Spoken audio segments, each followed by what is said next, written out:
Hello, and thank you for your time. Here we have a presentation about our Tier 2 intervention model for the PBIS here at Serrano, and more specifically our behavior intervention team. My name is Colin Rowe, and my colleague is Melissa Anderson. The following presentation is our initial attempt at a Tier 2 intervention for one of the internalizer students that we got from the list that our staff gave us. Over the past few years, you may have noticed some changes happening around Serrano's campus. Most of these changes are part of our primary prevention strategy, the 80-90% on the bottom of the Continuum of Interventions here. These interventions should hit 80-90% of our student population.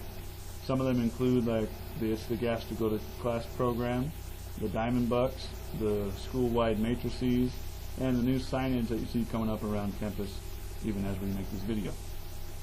Tier 2 interventions, also known as secondary interventions, are designed traditionally as group interventions and then followed then by individual interventions for the 1 to 5% of students who need that more direct contact. However, the PBIS team has decided to create a different intervention process for internalizers because the characteristics of an internalizer is so vastly different from an externalizer. The needs of externalizers will be addressed in a newly developed program that will be implemented through ISS. The flowchart on this slide represents the efforts of the behavior intervention team to create a process by which any staff member on campus can follow in order to help an internalizer student achieve both academic and social success here on campus. This is also the general guidelines of the process that we use to help the student that this presentation is about. Following the internalizer's flowchart, Colin and I, prior to our initial meeting with the student, went into data collection mode. Colin had called home and helped the parent fill out the parent feedback form, while I went to the CUME and looked at current and past grades, attendance. We looked at star reports, and together we also sent out some teacher input surveys so we could see what was going on in the classroom. This student that we did the intervention on last year, he was a 9th grader. We both had this student in class, and from the data collection we found that he scored advanced or proficient in everything for the past 3 years, but had gotten F's and D's on his semester grades for the last few years as well. And you can see from his current grades at the time of this intervention, which started on March 1st, 2012, that there was a disconnect. And so Colin and I then met with the student to come up with an action plan.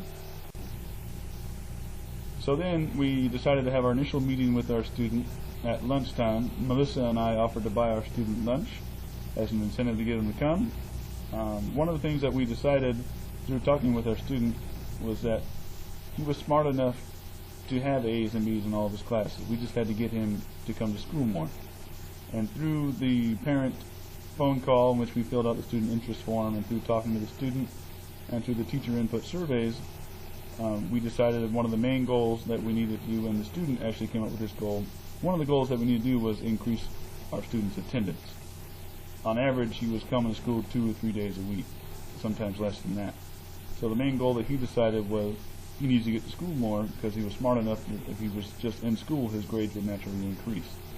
Now it's very important to note that this goal of increased attendance was decided upon by the student, and Melissa and I were the ones who set the parameters of when this goal should be achieved by and also how this goal can be achieved.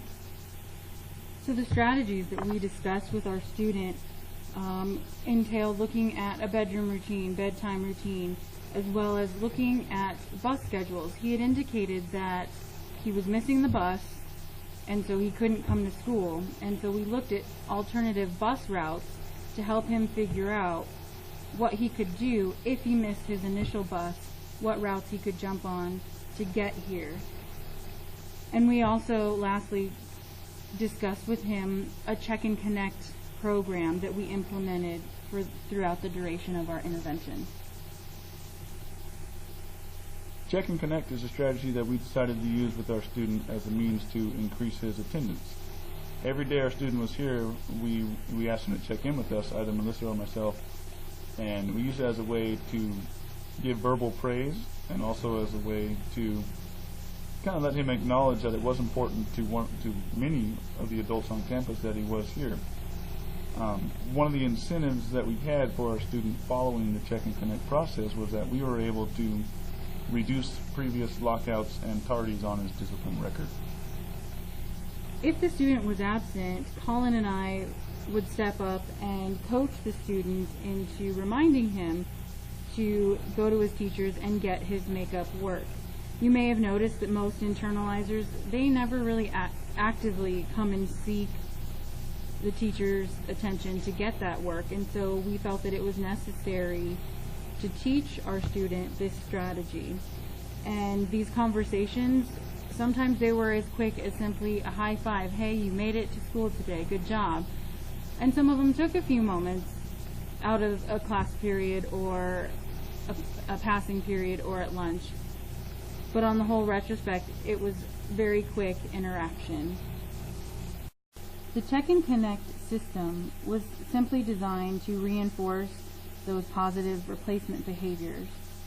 And in this case, for our student, Colin and I simply wanted to get him physically here at Serrano so that he could improve academically as well.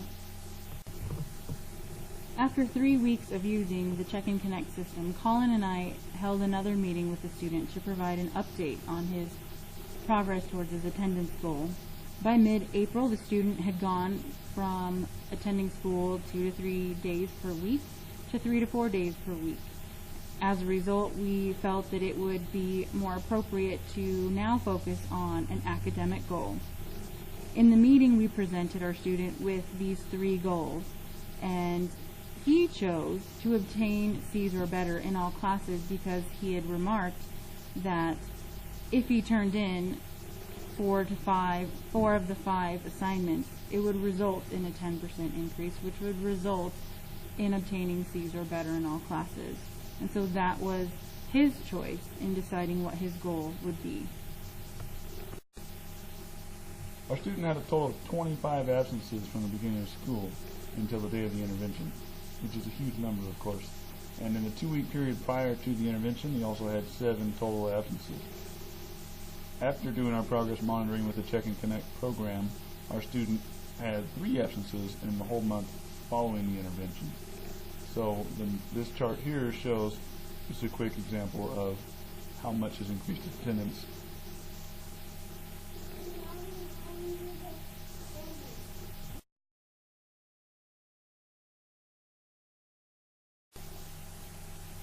As we suspected, just simply through increased attendance, this student showed huge gains in his percentage grades across all of his classes. His PE grade stayed the same. His English went up 6%, physics up 4%, Spanish up 12%, geography up 16%, and geometry up 17%. This chart here is just a quick visual to show you how effective these strategies were. We had no idea they were going to be this effective, but obviously we were ecstatic that he experienced such academic success in such a short amount of time. The previous percentages illustrate the improvement that our student had made after 1 month. These grades here illustrate what he obtained at semester. You can be the judge as to whether or not the intervention process was successful.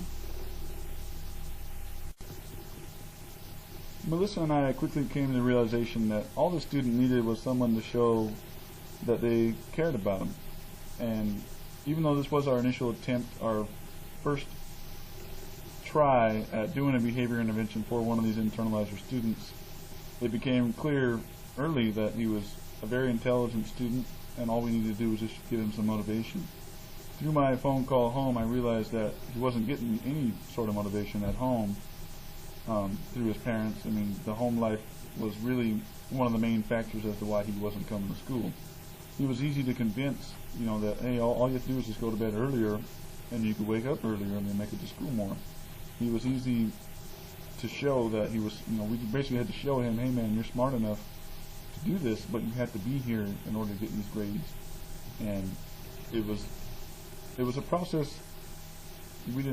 It's hard to say this, but we didn't know how well we were going to do. And to me, it was super encouraging to see that even then, even on the first run, we had what I believe to be such a huge measure of success with this student.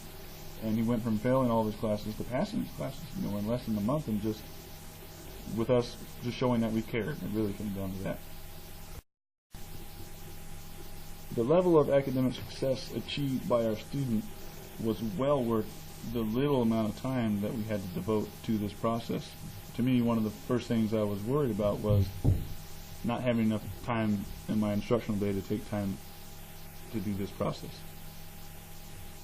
The rewards that we had seen from the intervention meets our WASC goals that we had identified last year of reducing our rate of D's and F's. And so if you see a student who is failing 2, 3 classes and would like to make an impact, then come join the discussion. Thank you for your time.